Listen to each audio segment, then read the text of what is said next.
Matindi po talagang init dito sa Middle East mga idol.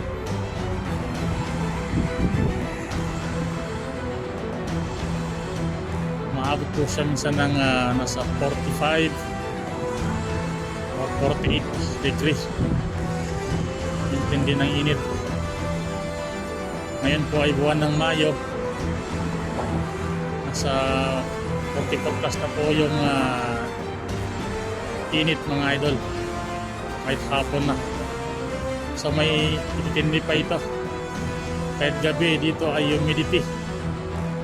So andito po tayo ngayon sa may along Salwa Road. Ang ini po nakikita, ito po ay Salwa Road area mga idol.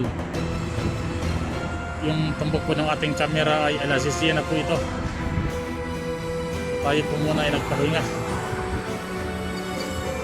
Kasi di po natin kinakaya yung sobrang init.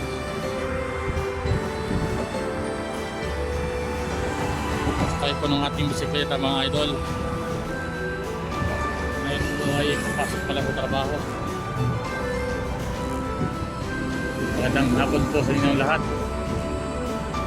Naway na sa mabuti kayong kalagayan lahat mga kapatid.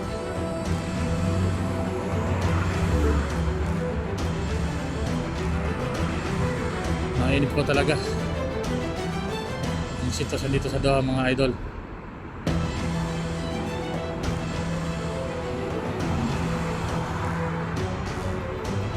Ito po yung aking buhay OFW. Alright, magandang hapon sa lahat. Buhay.